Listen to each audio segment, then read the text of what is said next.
Hey there, welcome to the House Music Connection podcast. I'm your host, Tony Fuel. Each week, I have a conversation with a different artist where we discuss personal stories, challenges, successes, production process, and more. Ultimately, the goal is for all of us to feel a greater sense of connection to the house music community and to one another. So let's get right into the conversation. Ramiro Gutierrez of Uniting Souls from Seattle. Why don't you go ahead and introduce yourself for listeners? Welcome to the podcast. Thank you, Tony. Really good to be here. Thanks for having me. Yeah. My name is Ramiro. I am the founder and president of Uniting Souls Music, currently based in Seattle for about the past 24 years now. 27 years total for Uniting Souls. We'll be celebrating our 27 year this summer. Mm-hmm. And started Uniting Souls in San Francisco during my years there in the 90s, the magical years. Mm-hmm. and and yeah, we're still going and going strong. Nice. So, what is Uniting Souls for people who may not be familiar with it? Yes, we are Uniting Souls is it's a community really, but it's an event production company. We've been producing events at least monthly, sometimes two different monthlies. At some points, we did weeklies, but Mm. consistently at least a monthly for the past 27 years. And and since 2004, we are also a record label. Mm. We've had uh, we're on our release number 72 with our latest spring compilation that we just released, the Equinox Dreams, and we released well over 300 tracks, probably close to 400 tracks on the label so far. Nice. Very cool. So, what is the origin story of Uniting Souls? How and why did you start it? Yeah, so we were already throwing parties in San Francisco, mostly underground parties. You know, back in the day when you had to have a map point and a voicemail that you would call to get the information on the party. Mm-hmm. And we had thrown a series of events. By we, I mean me and some of my friends. You know, some of my close friends who were also DJs and musicians and part of the underground house music community there in San Francisco. And then at one point in the mid 90s, a friend who was he ran a couple of daycare centers for kids, and he was a raver. They used to call him Willy Wonka. Mm. he he came to me and asked if I would help him throw a benefit party, a fundraiser to help out the children's organization that he was involved with. And I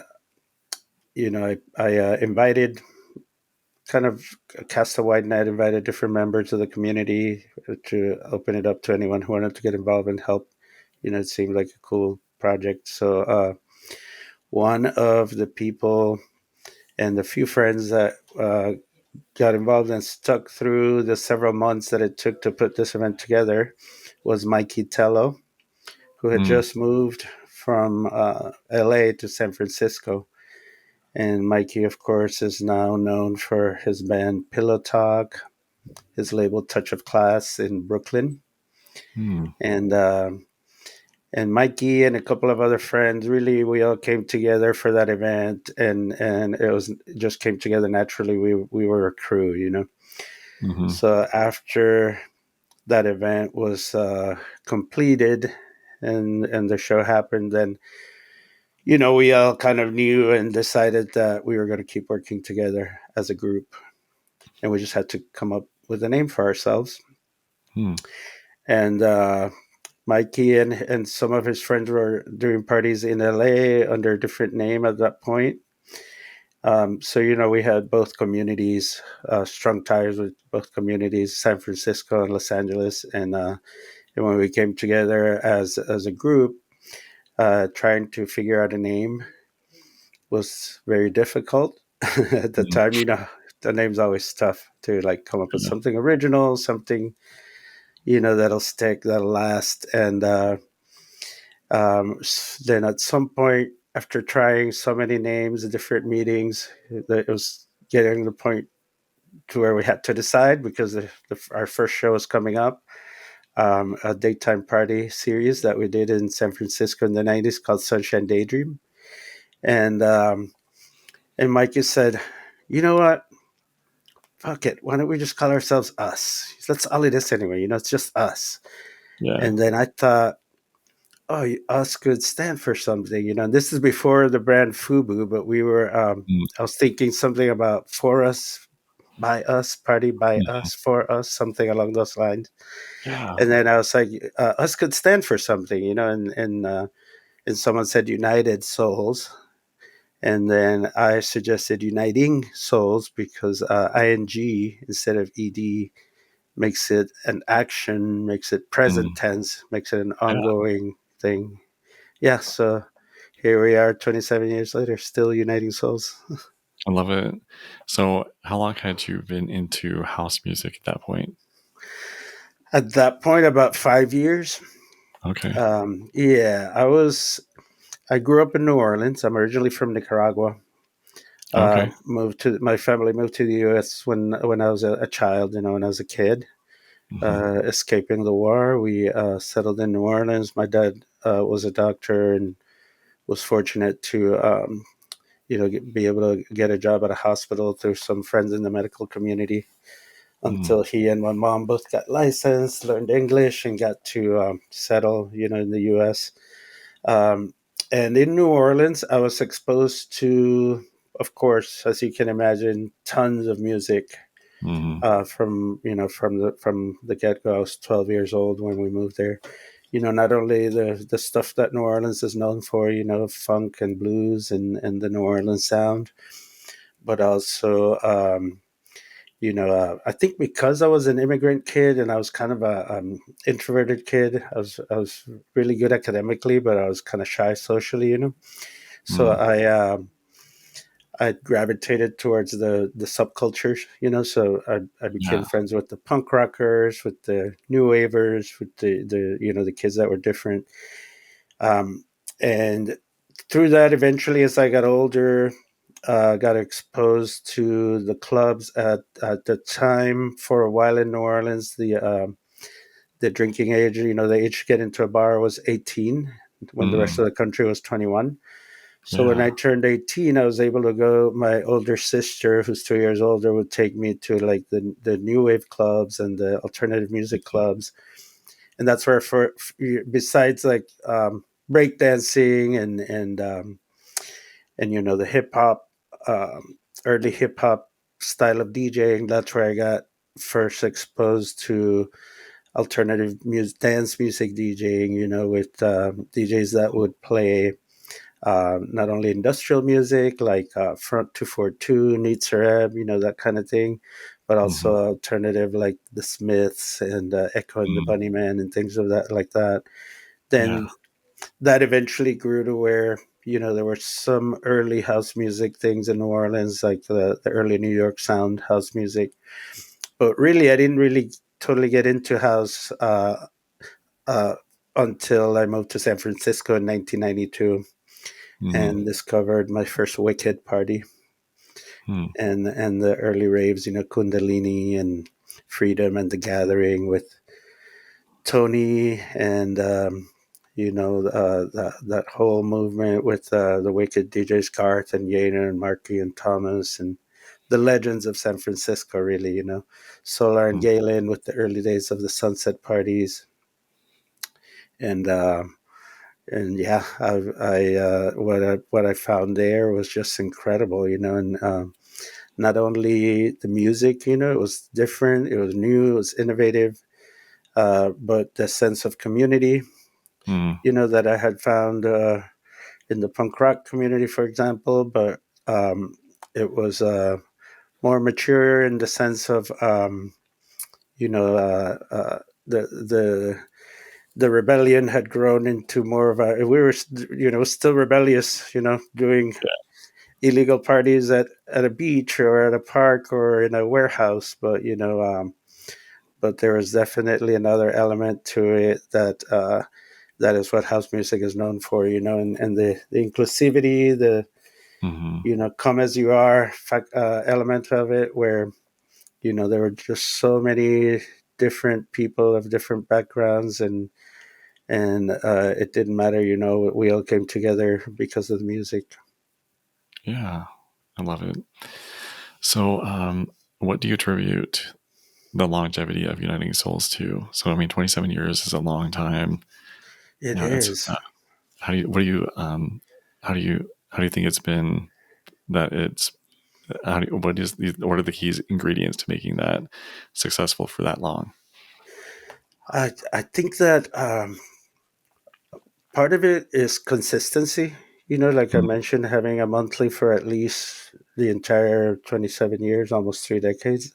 We've been doing at yeah. least a monthly and then more on top of that. But most importantly, probably just the community around it. We Hmm. still have, I still have friends from back then that still come out to the shows.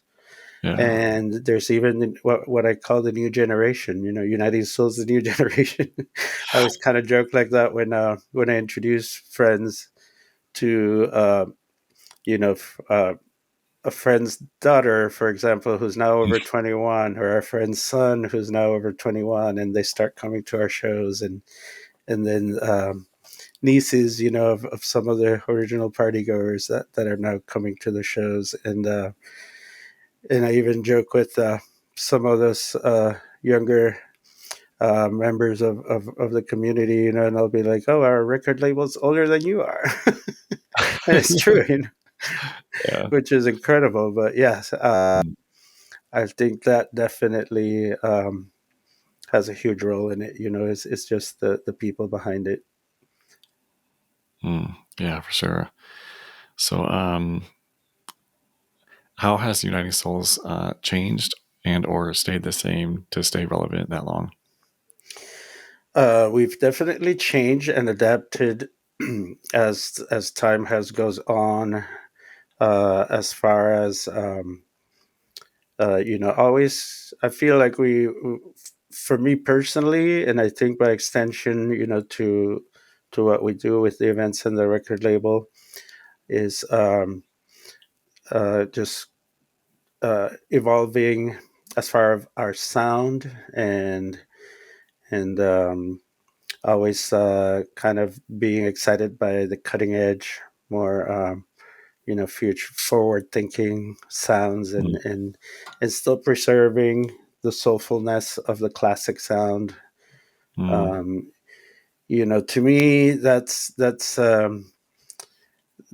big element that I'll always have as at the center of it. Is the music has character, the music has soul, and mm, at the very core, even when you get into the more techie or minimal stuff or whatever it is, you still have that element, and mhm, um, and the um, the events reflect that, and mm, I think that we that's in a way in which we have stayed the same, true to the core, and the spirit of house music, the original spirit of house music, but also evolving with the times, where we're constantly pushing cutting edge, forward thinking sounds.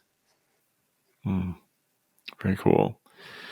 So you mentioned that of course, there's the event production side of things, and then you mentioned that in 2004, maybe I got the year wrong, but you started a record label. How did the Yes. record label come about, and I guess what prompted that? Yeah. So as it was kind of a natural evolution, Mm, as everyone in our circles was becoming better and better DJs, naturally evolved into producing, and once there I was tied in with so many talented producers, it started to help connect them with friends that I knew that had record labels, and connections that had a different record labels, so they could get their music out, and eventually, that led to us feeling like we could do the same. Have a platform on which we could showcase uh, our talented friends and family producers, that are in our network and in our community. Um, and as we were starting, as I was starting getting ready to launch the label, um, DJ Sully, Sean Sullivan, who has his own label based out of California. He lived in Seattle at the time, and he helped me, figure out some of the details, connected me with a distributor that he thought would be interested, and at the time we had booked Alexander East for a show Mm, in Seattle, and Alexander was there when we were having that conversation, and he's like, "I have a really cool track that I would love for you to consider," mm, and the track "Testify" ended up being the first United Souls release from that very little cool. meeting at Sully's house. Yep. That's awesome. So, are the is the party series and the record label like one entity, or is it like kind of separate things? It is. Uh, for a long time I was sole proprietor, but more recently we restructured to be a partnership.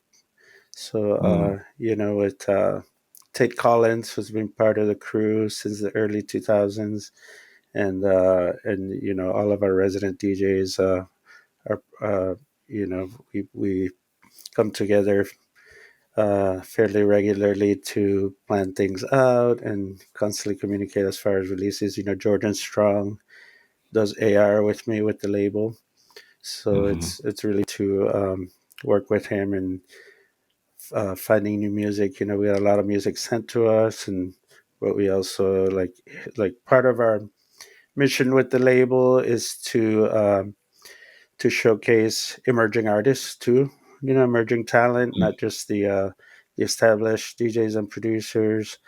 Um, and that's always fun. Meeting new people in the community, either by hearing them play out at the clubs and at the parties, and then finding out that they also produce, checking out the music, and uh, kind of discovering them that way.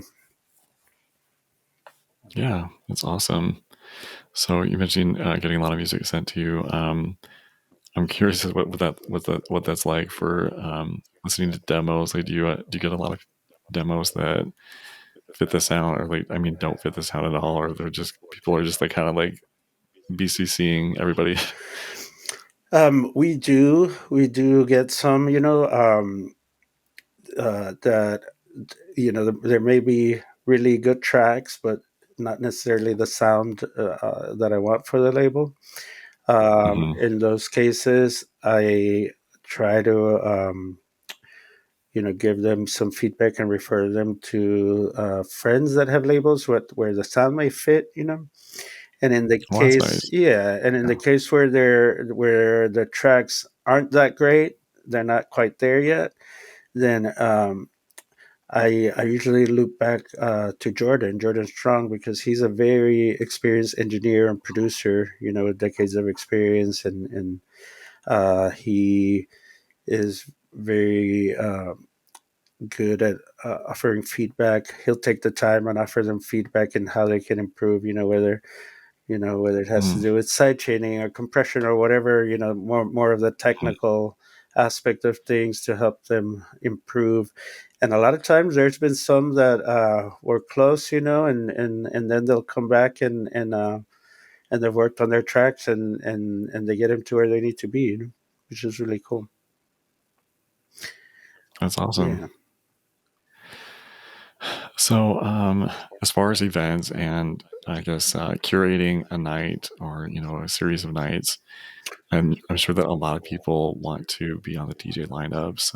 Yeah. How do you navigate that? And I guess how do you select the right people and then Yeah. Yeah, well, before we get into that, just a thought I had after the last question, and we'll come back to this, is Sure. I need to mention that we just recently launched a sister label, a sub label to Uniting Souls called Hmm. Eclectic Sounds, eclectic with a Mm. K for the first part of the word. Um, Mm. and the goal behind that was to be able to expand as far as genres, because when we've released compilations, in a compilation, it's a little easier to kind of venture across genres.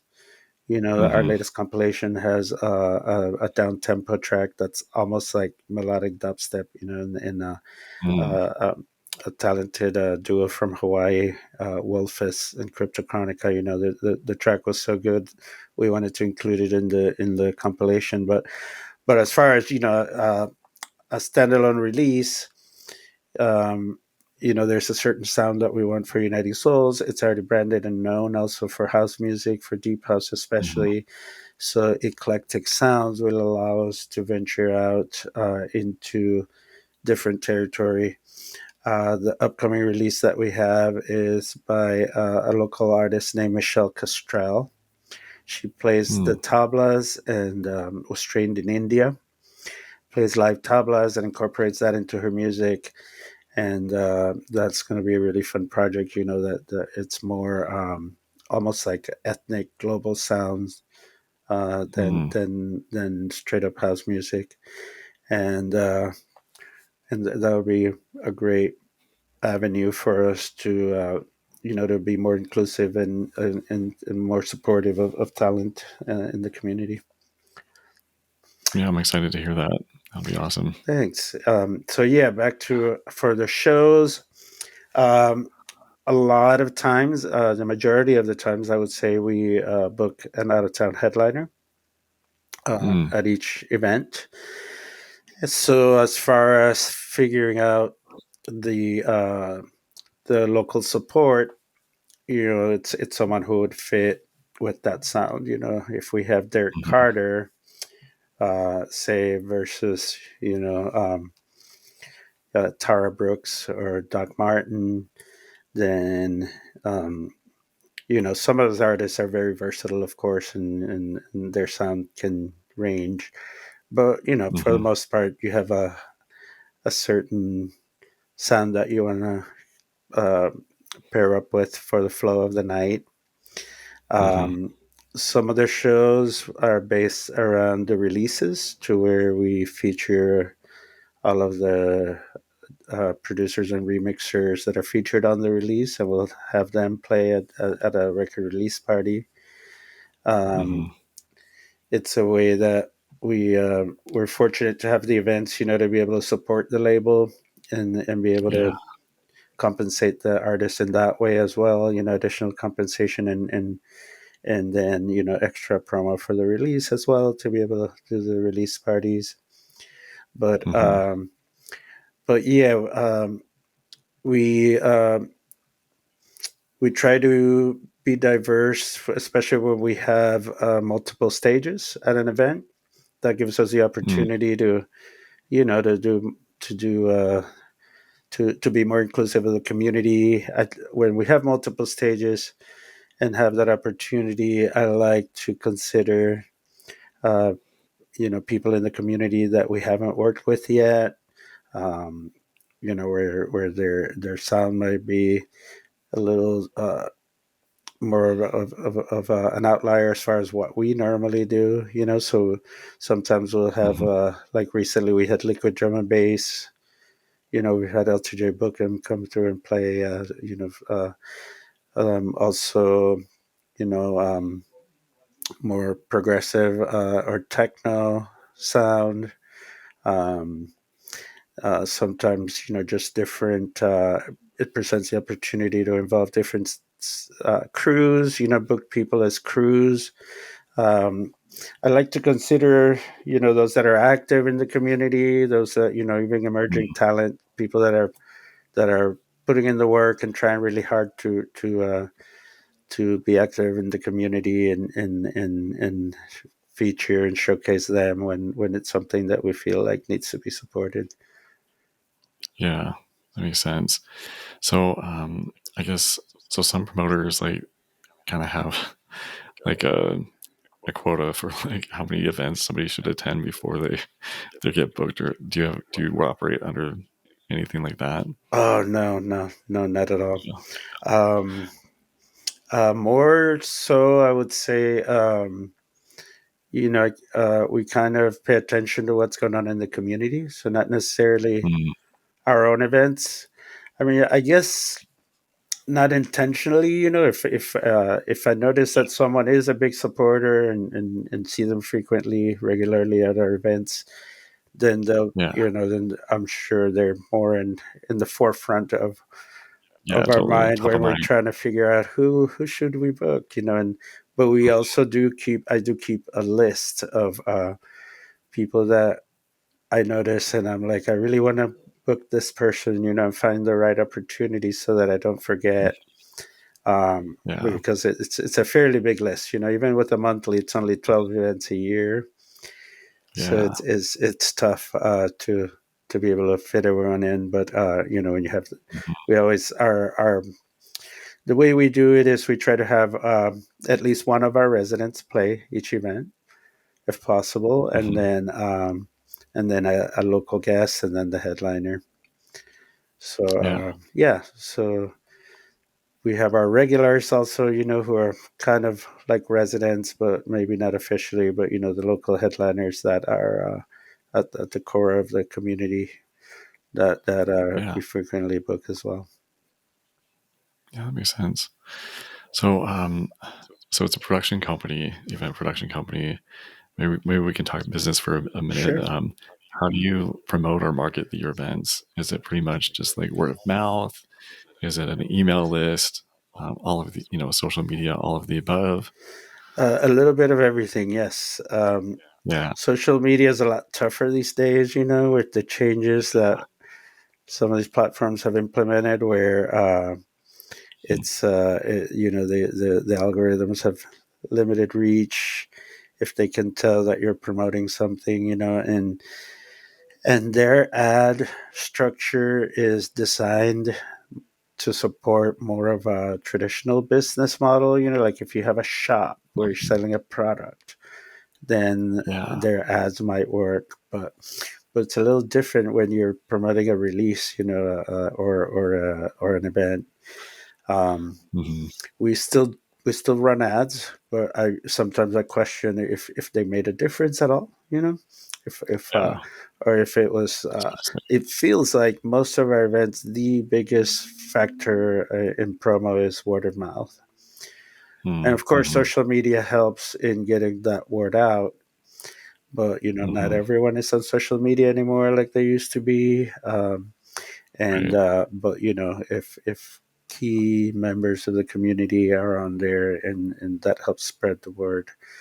um, we also still do a little bit of have gone back to doing a little bit of the old school printed flyers, just small, Mm, very small size, but just to have something to hand a person if you meet them, or a little reminder to the ones that already know you.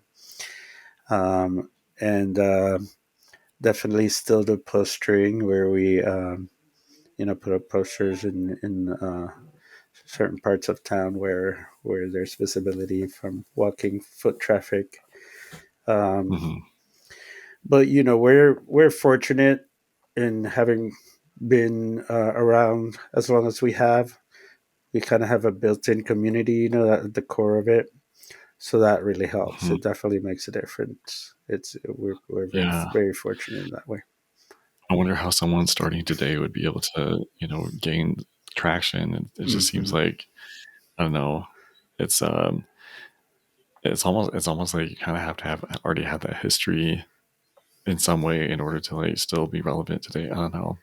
I mean, there's people who are doing it, who are making things happen, who are new to the scene or newish to the scene, a lot newer than 27 years. But yeah, it just, I think it might be harder today to start now. I think in some ways it is, because there's so much and so many DJs and a lot going Hmm. on, but what I've noticed makes a difference, with the more up and coming, the newer crews here, at least locally in Seattle, is still the personal um, connection. The people that go out to all the different events that are happening around town, kind of Hmm. make those personal in person connections, with everyone in the community, are the ones that end up Yeah. doing well and doing, even if they're newer to producing events, those are the ones that do well, the ones that are out there. So if someone comes to a Uniting Souls event and they want to, I guess, connect with you, what do they do? Like, how do they even know who's running the party, and how do they get introduced to you? Do they just walk up and say, "Hey, I heard that you were promoting the party. I'm Tony Fuel. Totally. What's That happens all the when?" time. They're like, "Hey, we Yeah. heard that you're the person to talk to," and Mhm. whoever they ask, whether they ask staff at the venue or other, you know, other, people that they know at the event, or but that does happen Yeah. fairly frequently. And Hmm.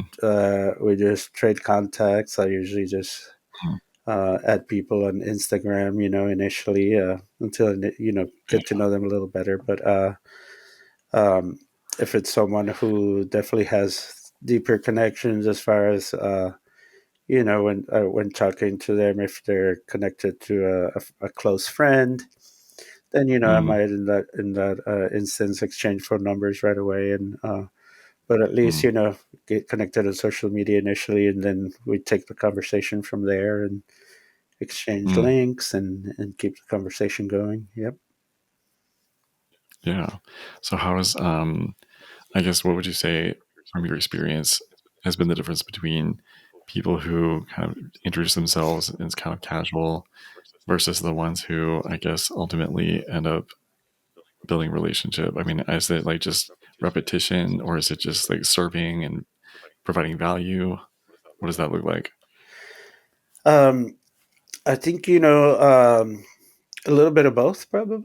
you know um when you see that there's there's there's there's folks that I've noticed in the community that will uh, post a lot about others' events. Help people spread the word about the different Mm, events going on around town, even if they're not involved.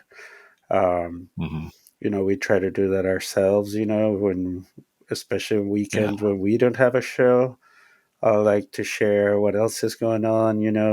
Especially with friends in the community. Like, we're all close here in Seattle, so lots of friends, Viva, Shameless, Hunt and Gather. Mhm. So we help promote each other. But there's when you see individuals doing that, when you notice them being active and trying to whether even if it's a lot of times online, on Twitch or different Mhm. platforms where um, they're inviting other DJs in the community to participate. Um, Mhm. then, of course, those people jump out when you're thinking about who to book, and I'm sure we're not the only ones who do that. That definitely helps when someone's Yeah. active like that. Yeah. Obviously, the the talent has to be there as well. I mean, if they send you mixes and they need work, then you can give feedback, honest feedback. But most of the time, I think once people get to have the confidence to put themselves out there like that, they're already there. At the point where they're ready to be Yeah. showcased. Yeah. So yeah, that makes sense. I love it. Let's see. Now I've noticed that with Uniting Souls, like the artwork is pretty consistent. It's almost like there's like some intentional branding there. Does Uniting Souls have a brand? What role do you think branding plays in having an event? production company nowadays. Yeah, I think it's important. It helps set you apart from so much that's out there, both on the event side and the record label.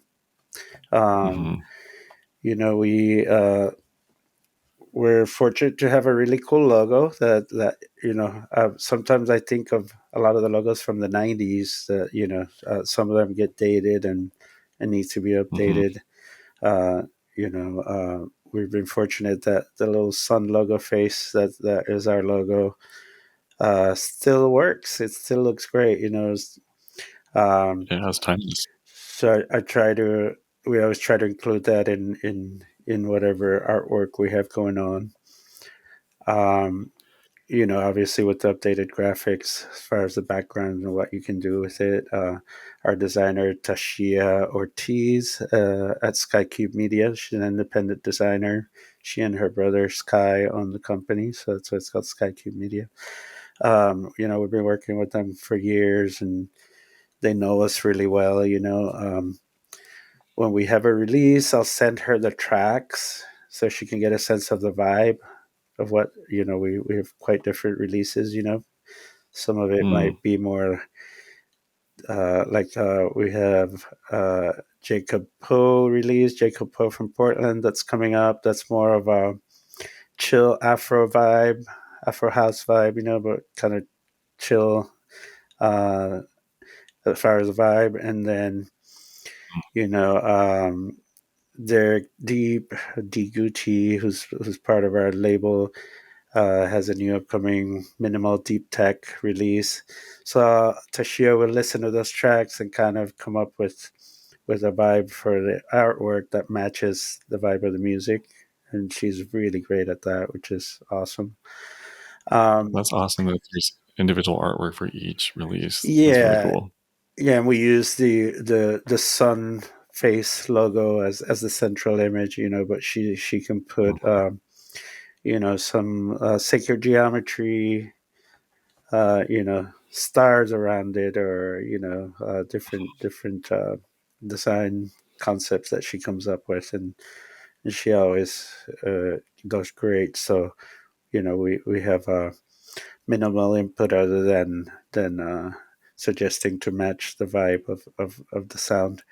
As far as the events, we've been doing monthly called Digging Deep for Mm-hmm. now 15 years as a monthly. Mm. So Yeah. that's Congratulations on reaching that milestone. That's awesome. yeah, thank you. Once a month for 15 years, and during the pandemic, we were doing it as a Twitch broadcast. Um, so um, for that night, the there's many ways you can interpret Digging Deep, but kind of the name was what drove the branding of it. Mm. From the old school digging deep into your crates to Mm-hmm. digging the deep sounds, whether it's deep tech or deep house, music I love it. music with depth to it. Um, Yeah. and as you ask, we recently started doing so. Digging Deep is every last Saturday of the month. Recently, we Mm. started doing some random one-off Friday nights that we're going to start Mm. doing at Monkey Loft, and especially on the months that have 5 weekends.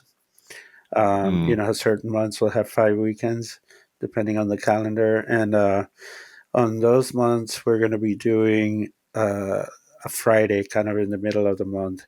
And we talked about it, wanted to differentiate that from our monthly Digging Deep a little bit and do something a little different with it.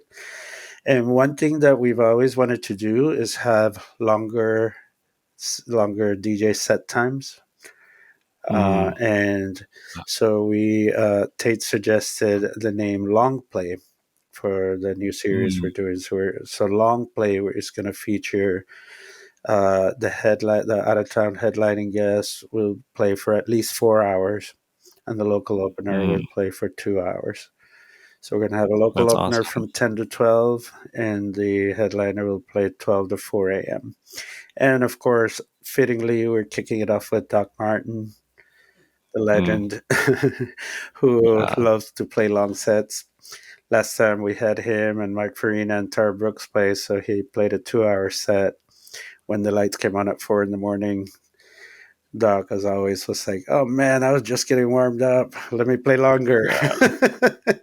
Well, I mean, I remember sets used to be a lot longer, and then I don't know, they because it used to have more residencies, in the clubs and the Yeah, at least in the clubs anyway, and just they've gotten so short. Just 2 hours is a long set, and it's not long enough. not long enough. So he's going to be playing 4 hours on May 17th at Monkey Loft. Yeah, Yeah.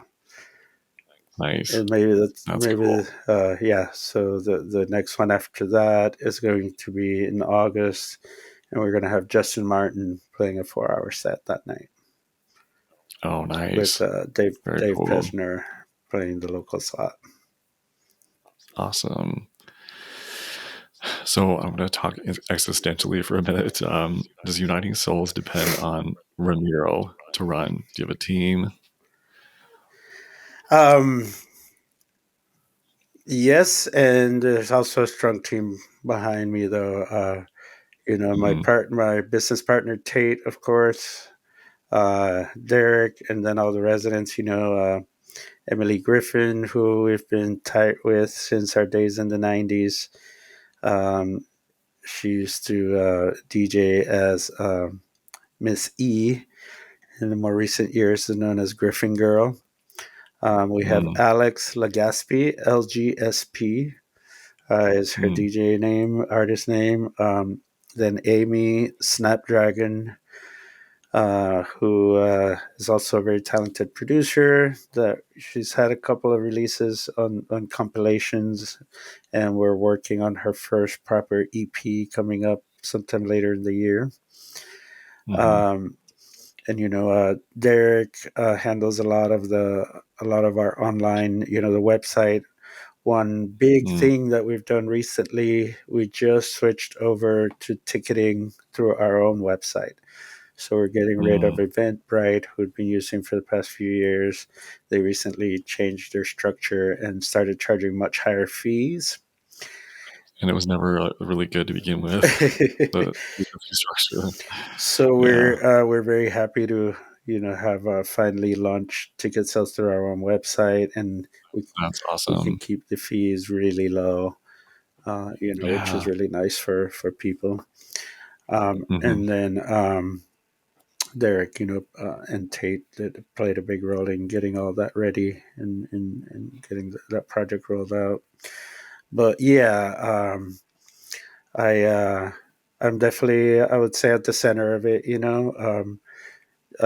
We Everyone has their strengths, and we do really well as far as that, where we we utilize each other's skills and talents and what we're naturally good at, and and Hmm. um, and it works great. Do you guys have like regular meetings? Is it like kind of business like in that sense?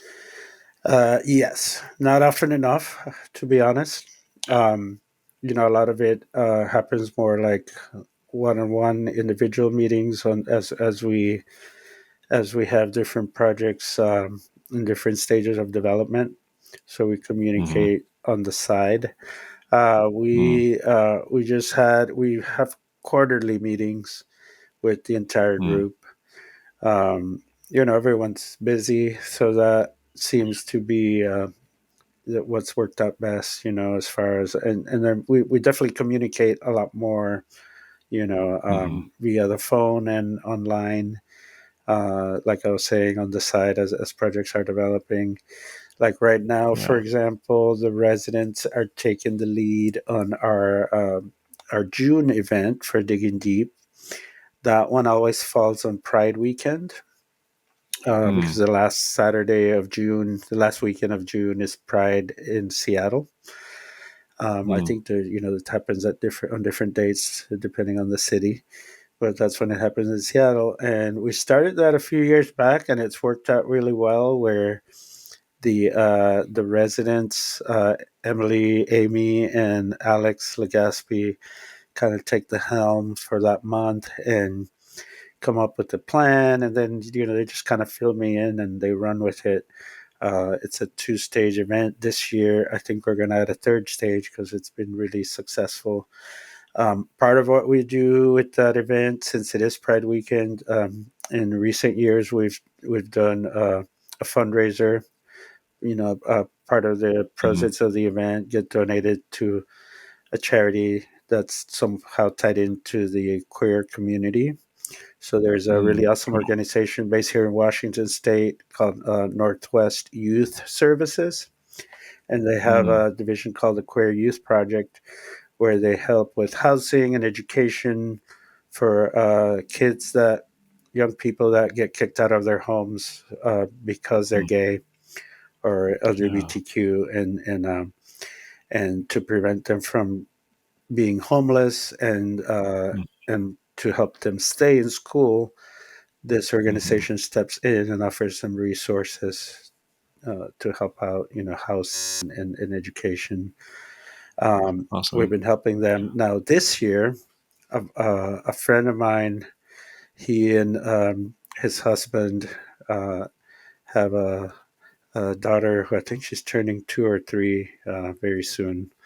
Um, Mhm. but he just started working with my friend Jamie Husmila, just started working with an organization that I didn't know about, and I found out through him, being hired to work for them.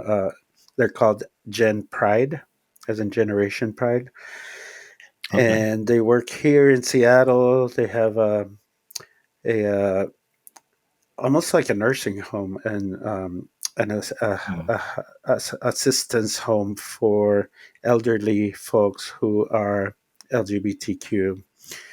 And when you Mm. think of the original generation, the Stonewall generation, the people that Yeah. really had it hard, the ones that fought for Mhm. equality, for all those decades, and the original And ones are that, still looking. Yeah. yeah, the original ones that came out, and had to deal with all the hardships to earn Yeah. those rights and demand those rights, and a lot of those people are reaching the age where some of them need care, and Mhm. a lot of them don't have the family support that traditional elderly people would Yeah. have. So it's a really great Mhm. organization, Gen Z, or Gen Pride, I'm sorry, who Yeah. have a facility here in Capitol Hill, and it's basically like a nursing home for queer folk. And if you think of how many ways that is beneficial to people in that situation, it's really Yeah. cool. So this year Yeah. we've been helping the youth. This year we're gonna help the elderly, and yeah. So, but yeah, on that. Other than selecting the recipient and suggesting the recipient of the donation, uh, it's kind of been hands off. I let the residents run Mm. with planning the event. They tell me who they want to book, and we just kind of take it from there, and I help make it happen.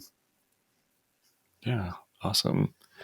So you mentioned earlier having a list of kind of people that are kind of making some making some noise, or Making some not in a bad waves, way, yeah. but like making some waves in the scene. Do you have like, I don't know, I'm kind of a systems junkie. Like I have like my database and all that stuff for like my releases and all that stuff. hmm Do you use anything like a database or a Trello board, or is it Google Sheets or whatever? There's so many, What do you so many use? great tools out there, right?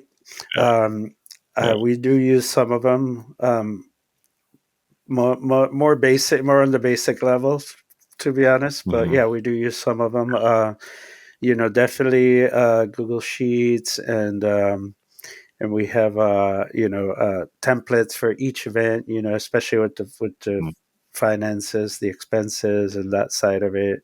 Mm-hmm. Um, Yeah. we have templates to to figure out expenses and kind of help determine what the ticketing pricing structure will be. Mm. How much we'll need to charge per ticket. And then, we usually have tiered pricing where, if people get their ticket early, it's going to be a lower price, the early bird tickets and so on. So you're going to have to Mhm. calculate, that helps us calculate what that number needs to be for it to work Yeah. out. And then the actual expenses sheet, that is what the true expenses are, what they ended up being, all the way up to the conclusion of the event. um, for the record label, of course, you have all of the metadata that includes the Mhm. UPC codes and the ISRC codes and all that stuff. All of the tracking for the artists, um, and royalties and things like that. Um, but definitely some strong tools, with that can help you be organized. I definitely recommend it for anyone trying to, some project management and task management tools that Mhm. are out there. Yeah. Yeah, for sure. I've used a few of them, and I don't know. My favorite one right now is called Smart Suite. It's kind of like Airtable, What's it but called? I don't know. I like it. It's called Smart Smart Suite. Suite. Yeah, it's kind of like Airtable, but I don't know. It has a little bit more functionality that works for me better. But yeah, but yeah, people. There's all kinds of tools out there, and I guess the one that you use is probably the best. So whatever you is going to work for you. Yeah, Yeah. Whatever works for you. Really, people have different ways of organizing, but yeah, I just also put everything on my calendar. I take notes and put everything on yeah, every little thing because uh, yeah, it's a good way to just make sure nothing falls through the cracks. And yeah, every yeah. little thing I can think of goes on my calendar. That's awesome. I love it. It's good to be organized. And that's probably one thing that has contributed to Uniting Souls been, having been around for so long. It's just, that organization and learning, to be, just to improve with each iteration of your event and whatnot. So yeah, that's awesome. So That's have true you, because when people come to me for advice, younger people, especially when they're newer to producing events, and they'll reach out for advice.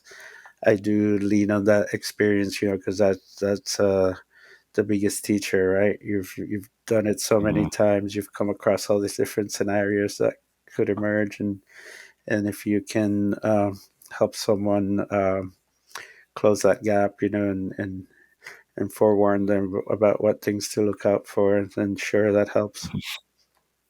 yeah. Well, that's cool that you give them that advice and that you're so approachable. That's awesome.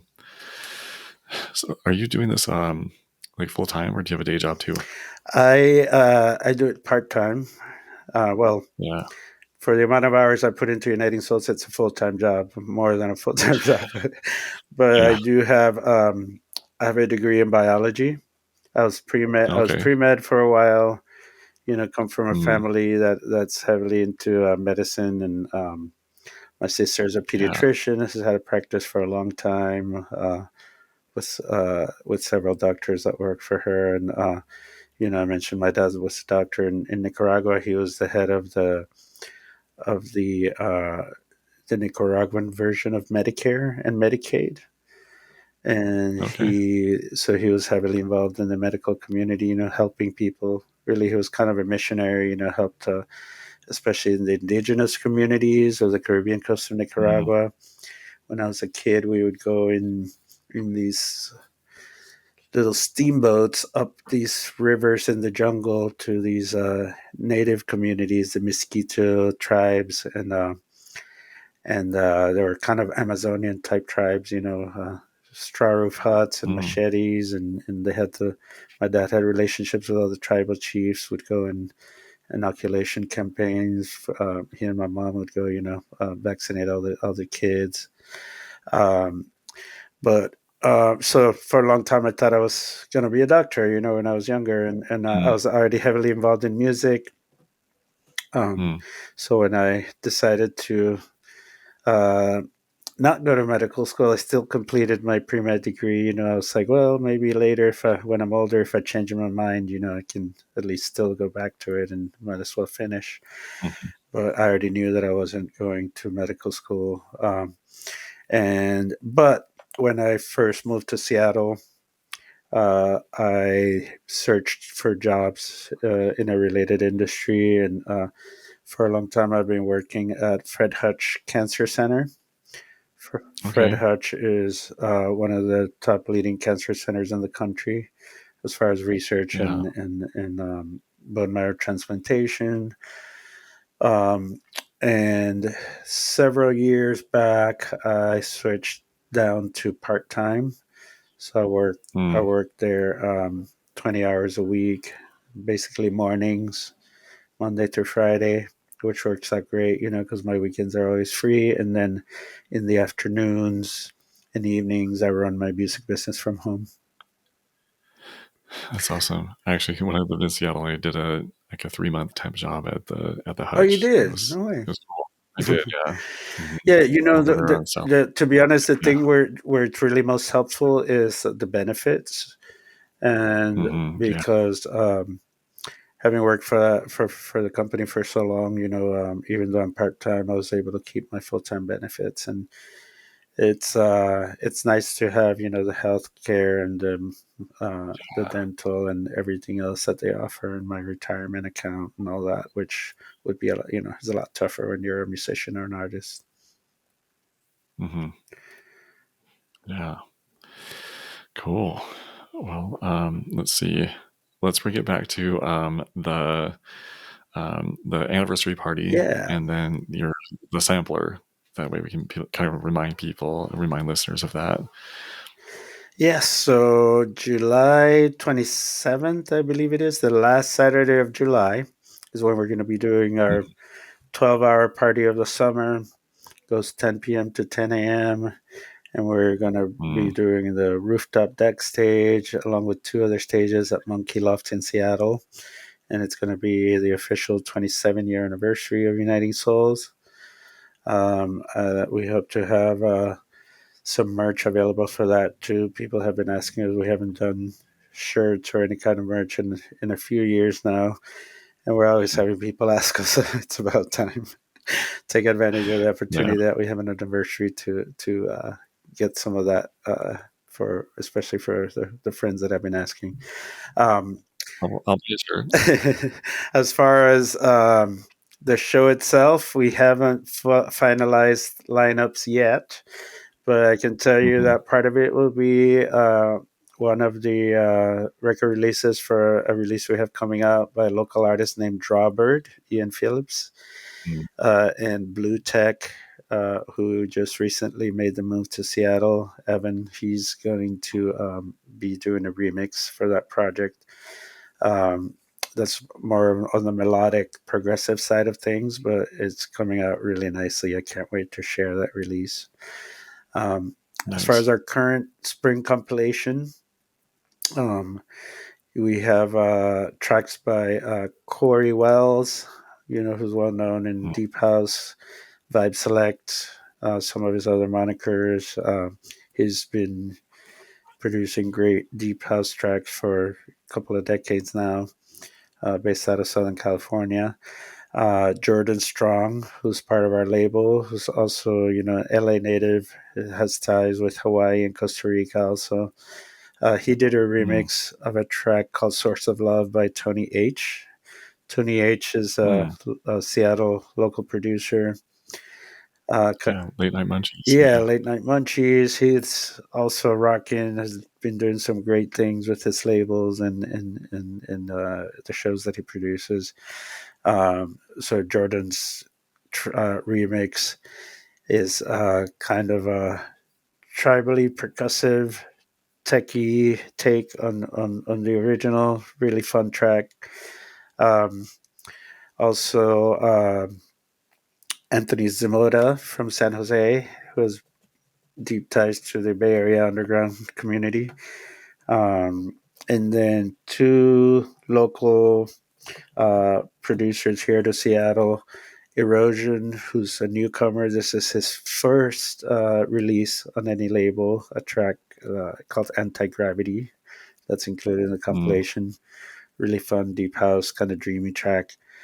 Um, nice. and Elio Gold. Elio Sotoscritti is from Florence, Italy, and moved to Seattle a couple of years ago. He's a great Mm. producer, so we have him on there too. Um, Sounds like Seattle is thriving with underground house music and underground dance music. it is, it's small. It's a small scene, but the vibe is strong, and big enough to where it gets a lot of support, um, and has it makes it strong. Not super huge numbers, I would say, like New York or some other places, but or Miami, but more Right. on the underground tip, which is really nice. Yeah, We really are lucky here. We do have a really good community.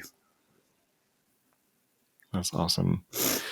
Well, I guess before we wrap up the call, do you have any, I guess, parting words for listeners?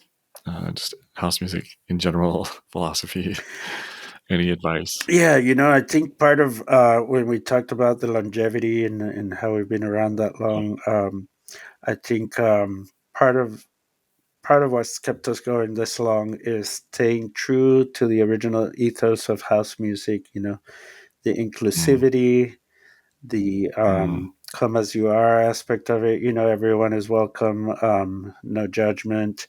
But hmm from the beginning, from the pioneers like Frankie Knuckles, Larry Levan, post disco queer black and brown communities were at the center of it, because they were being marginalized, and they had to find ways and avenues in which to express themselves and the music they were making and creating. The authenticity of that movement is what's kept us alive. I think hmm there's been, if you will, some gentrification in the house community. Where people with money have kind of, in some ways, monopolized things a little bit as far as like the more like the EDM side of it. hmm But I think what has kept the vibe strong and what can keep it going long term is staying true to that original spirit of house music.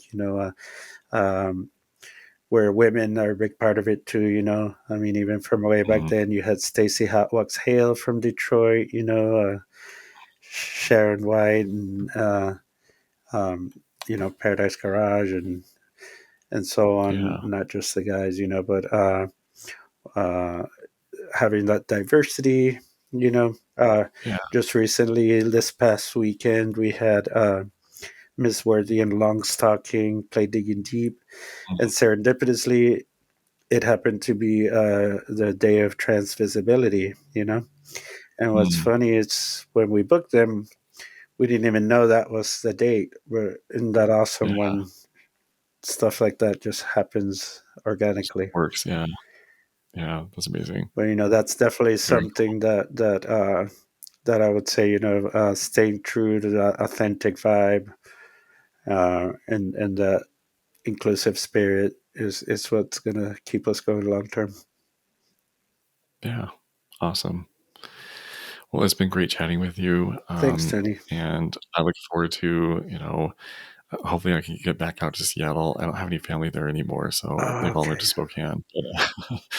But hopefully I can get back out to Seattle. Well, you might have to come through Seattle to get to Yeah, Spokane, so yeah, for sure. definitely let us I'll drive. know. I'll Definitely drive 4 hours. Yeah, let. yeah, or 3.5, whatever.